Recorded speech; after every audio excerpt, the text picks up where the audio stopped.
Magandang gabi sa inyo lahat. Ito ulit ang inyong lingkod, Mike Padua, nagbabalik sa ating update sa bagyong si Maring, at ito na po ang final na pag-release natin ng coverage nitong bagyong ito. Ito po ay para sa ngayong gabi ng Martes, ika-12 ng buwan ng Oktubre 2021.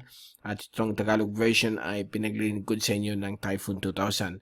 Medyo may napapansin kayo, medyo nagbabuffer ang ating video dahil may ginagamit po tayong ibang unit o ibang computer po. Yung ating workstation ay medyo naghang, okay?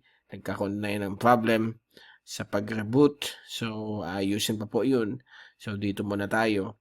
Kahit nagbabuffer yung ating video, basta malinaw ang pag-deliver natin ng ating updates. So, carry on lang tayo para ma-inform kayo itong mga nakakadaan pong mga bagyo. At umpisa na natin na yun ang update. Ito po yung ating latest zoom out satellite animation mula sa CIMSS Tropical Cyclone page. At nandyan pa rin yung napakalawak at malaking bagyong si Maring. At nakalabas na po ito ng Philippine Area Responsibility kaninang tanghali. At mabilis na tumatakbo pakanluran sa general direction po ng Hainan Island. At inaasahan po ito magla-landfall sa Hainan, lalo na po sa may southern section. Dadaan po malapit sa Sanya City.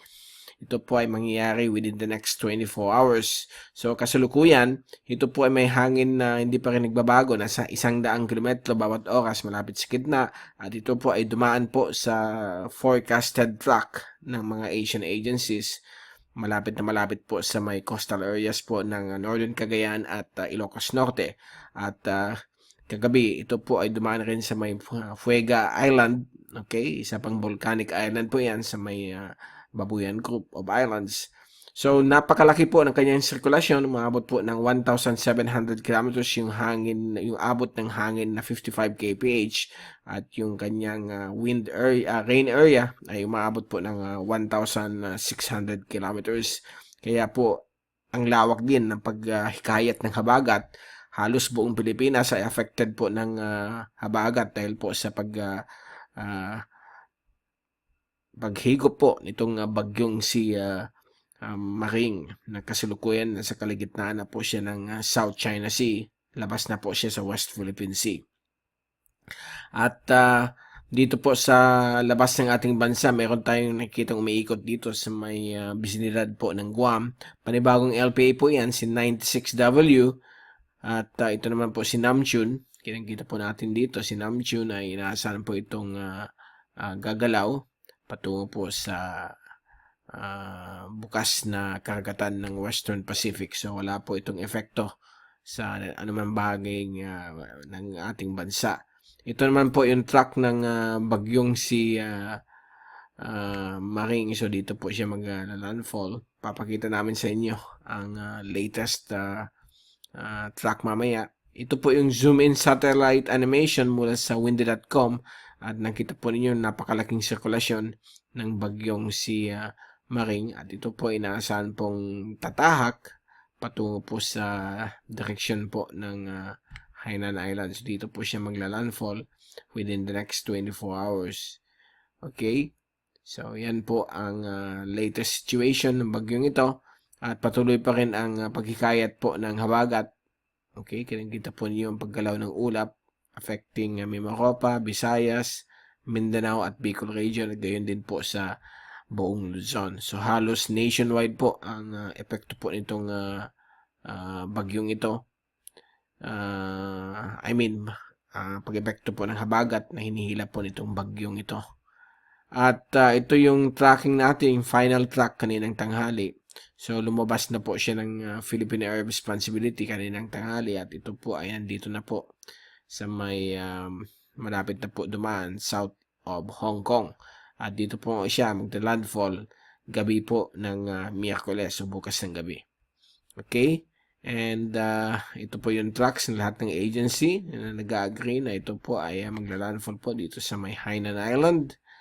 At kung titingnan natin yung wind at pressure forecast mula sa European model, ay inaasahan pa rin po ang hangin mula sa Habagat sa Pilipinas. But bukas po, ito po ay simula na pong hihina. Magkakaroon ng variable winds sa may Luzon, Bicol. But meron pa rin konting habagat sa may Maropa. At yung LPA po dito ay magsimula na pong malusaw habang si Namjoon po dito sa may likuran ng video natin ay medyo mag-record na po siya. While si MARING ay nag-dissipate na po sa may Northern Vietnam. Okay. And sa Friday, yan po, kakaroon po ng wind convergence po dito dahil yung hangin mula sa west at hangin mula sa east ay magko-converge. So, inaasahan pong mga localized thunderstorms, lalo na po na yung weekend. At moderate na winds mula sa silangan ng inaasahan po sa extreme northern Luzon. At pag Sabado, yan po, yung panibagong LPA na mag-form malapit po sa coastal areas ng Vietnam. So, dyan na naman po siya tatahak. Usually, common po ang mga formation sa South China Sea o West Philippine Sea malapit sa Vietnam dahil po meron tayong La Nina. So, expect nandito ang convergence lahat. So, let's hope and pray na sana hindi na po, wala na pong mag-form na yung katapusan at maka-affecto sa ating bansa kasi po kawawa po ang ating kababayan. Ang pagdaan po itong bagyong si Maring ay nagdulot po ng malawakang pagbabaha at mga landslides sa malaking bagay po ng Northern at Central Luzon, lalo na po sa Cordillera, Benguet. Nagkaroon po ng mga kumitil ng mga buhay. So, let's hope and pray na makarecover po ang mga pamilya nila at yung mga naapektuhan din ng bagyong ito dahil sa sobrang laki niya talaga naapektuhan po ang buong parte po ng Luzon sa maraming mga crops na damage at mga damage din po sa mga infrastructure ng ating gobyerno. Okay, and sa Sunday yan po, meron na pong first hint ng amihan, northeasterly surface wind flow, medyo malakas, affecting Taiwan at extreme northern Luzon. Dahil po, na-enhance po nitong isang low pressure area sa may east of Vietnam. Napansin nyo, ang Habagat ay medyo pawala na po. Dahil pupunta na po tayo sa last week of October. Since transition po October, pag November, start na po ng tinatawag nating hanging amihan o northeast monsoon. Okay? So, yan muna po ang pinaka-update sa bagyong ito. So, ito na po ang final. Bukas, balik tayo sa ating usual tropical weather analysis.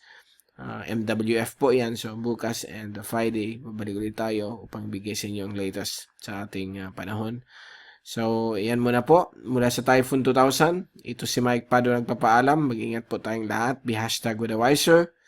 And maraming salamat po sa pagpunod nyo sa aking channel.